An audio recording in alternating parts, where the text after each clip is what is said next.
No início da década de 1880, Helena Blavatsky estava em Simla, na residência do inglês Alfred Sinnett. Alfred Sinnett é um editor no jornal indiano chamado The Pioneer. E Helena realizou ali naquela ocasião, enquanto esteve em cima, uma série de fenômenos paranormais, várias manifestações de objetos. O objeto que a deixou notabilizada, que a notabilizou, foi especialmente a manifestação da xícara e do pires enquanto eles faziam ali, realizavam um piquenique.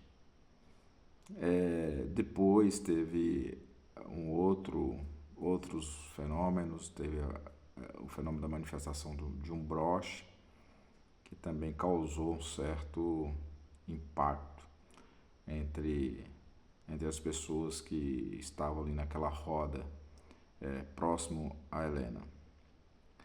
E nesse momento, Helena já se correspondia com os mestres tibetanos da fraternidade oculta, da grande fraternidade branca, os mestres ocultos, a quem Helena chamava de Mahatmas, ou mestres de sabedoria. Também chamava de adeptos, ou irmãos.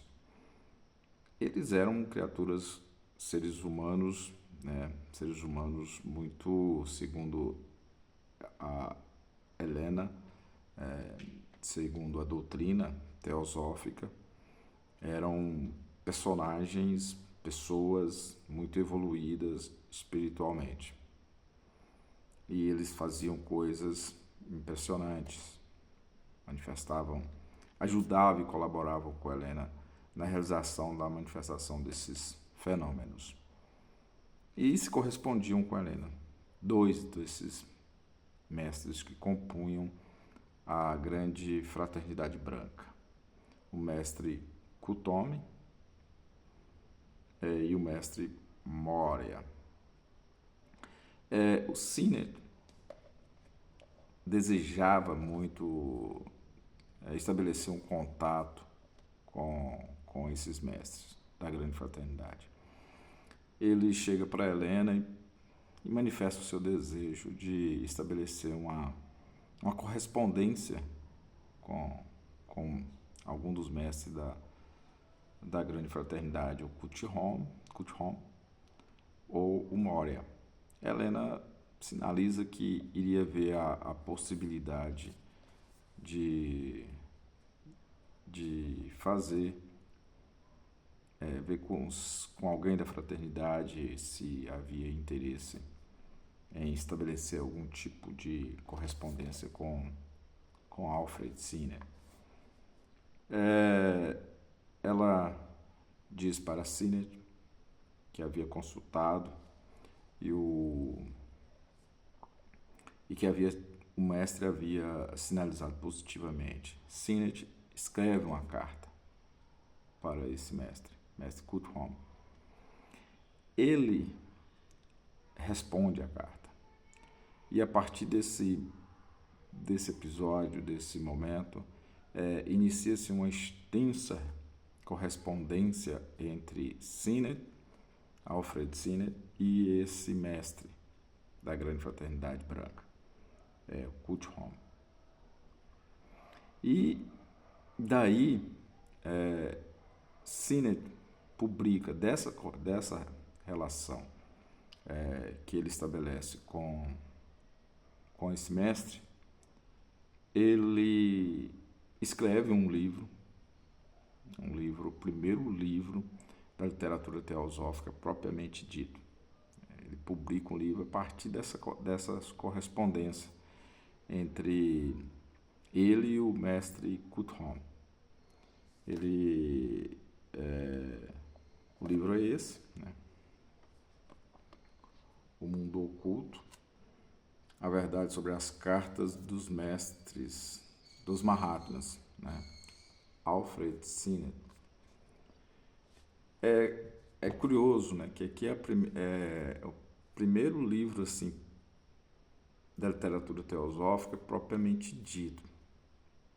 Alguém poderia me corrigir dizendo que o primeiro livro seria o livro Isis Sem Véu, que Helena Blavatsky escreveu em 1877, em Nova York. Ela ainda estava em Nova York.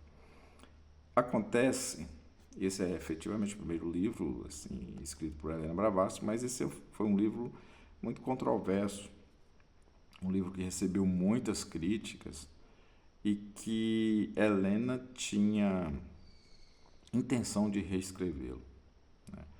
E realmente o projeto de reescrever Isis Sem Véu resultou na grande obra de Helena Blavatsky, que foi A Doutrina Secreta. Então, o livro mesmo, que expressa, né, aí as ideias, né, e a doutrina teosófica, não é tanto o livro Isis Sem Véu, e sim A Doutrina Secreta. Se pensarmos, então, que Isis Sem Véu já tinha esses defeitos, esses problemas, e, portanto, era um livro que estava no projeto de ser reformulado, de ser modificado, de ser reescrito, então o livro O Mundo Oculto, de Sinnett, acaba sendo o primeiro livro mesmo assim de literatura teosófica, né, da doutrina teosófica. Ele foi escrito por Alfred Sinnett, a partir das cartas desses mestres, ou do mestre com quem ele se correspondia, e com a autorização de Helena Blavatsky. Então, aqui nesse livro, o Sinnett, ele apresenta a ideia do que é do que significa o ocultismo, a partir da perspectiva dele e de Helena Blavatsky e desse mestre com quem ele se corresponde. Então, o mestre apresenta as linhas gerais do que seja o ocultismo, e o Sinnett, né, faz a defesa do ocultismo como um saber, né, sempre em contraposição à ciência moderna, à ciência ali do século XIX. Enquanto você tem aí a ciência, o desenvolvimento científico e as conquistas da ciência, o ocultismo ele surge, né? E aqui ele é apresentado como uma espécie de contraposição ao que eles chamam de ciência materialista. E uma ciência que tinha, na visão deles, muitas limitações, e que essas limitações seriam superadas pelo ocultismo. O ocultismo daria acesso às leis ocultas da natureza. E aí, para se chegar a obter esse conhecimento, a pessoa precisa ser inserida aí no caminho do ocultismo. E aqui, nesse livro, também é interessante porque é a primeira vez, a Helena sempre falando, depois que ela vai para a Índia, né, aí a figura dos mestres de sabedoria dos Mahatmas começa a ter uma relevância muito grande. esses mestres tibetanos que viviam ali no Himalaia, né? E então eles passam a ser personagens e figuras assim muito importantes. Então, enquanto ela estava nos Estados Unidos, nem tanto, né? Era assim, não tinha ainda, antes de 1875, não se falava nesses mestres,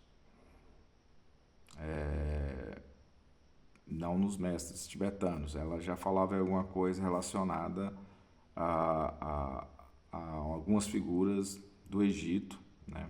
Mestres Serafes, mas os mestres tibetanos ainda não tinham aparecido. Então eles aparecem a partir da sua ida para a Índia, e o curioso é que a presença deles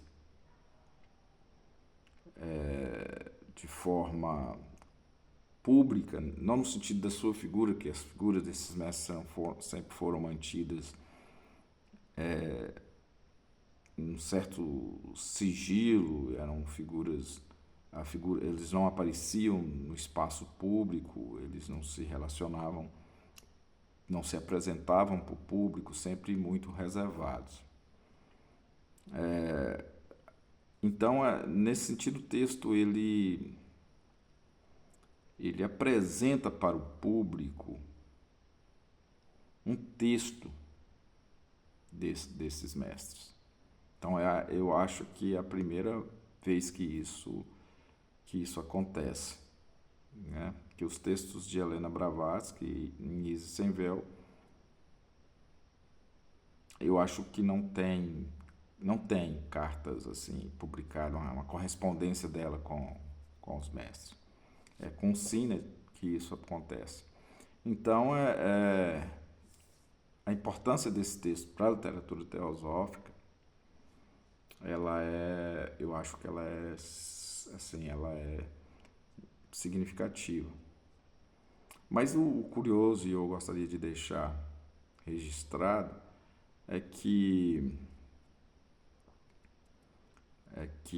na verdade, a gente sabe, a figura desses mestres sempre foi questionada, né, por muitos, desde a época de Helena Blavatsky.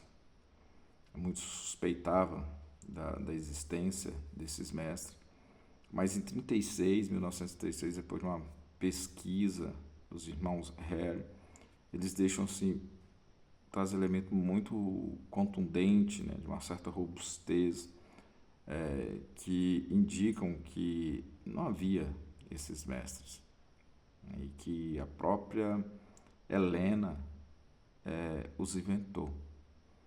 E as cartas, na verdade, essas correspondências, foram escritas pela própria Helena. As cartas que ela recebia dos mestres eram cartas produzidas por ela mesma, escritas por ela mesma. Não havia mestre algum, que não havia nenhuma figura lá no Himalaia dotada de poderes com quem ela que compunha uma fraternidade e tal, com quem ela se correspondia. Isso é um fato. A gente já tem aí elementos suficientes para afirmar que não havia os mestres e que os mestres eram invenção da própria Helena. Então, mas o Alfred Sinner não sabia disso. Ele acreditava que ele estava se correspondendo com essas figuras tão sublimes, né, de grande sabedoria, que ele traz como subtítulo do seu livro A Verdade sobre as Cartas dos Mahatmas. Aqui, que curioso, né? Que alguns anos depois, a verdade sobre as cartas dos Mahatmas é exatamente a verdade que nega a existência dos Mahatmas. Ele era uma pessoa muito crédula, né? queria muito acreditar nessas coisas, queria muito acreditar nos fenômenos, queria muito acreditar na doutrina e tinha uma inclinação muito forte para, na crença, né, de que havia realmente os mestres de sabedoria, o que o impedia de fazer uma análise mais objetiva, mais fria da situação. Ele se deixou levar e se deixou enganar, porque estava muito inclinado no seu coração, realmente era muito desejoso de que essas coisas existissem. Então, assim fica mais fácil de ser enganado. E foi o que aconteceu com Alfred Siner.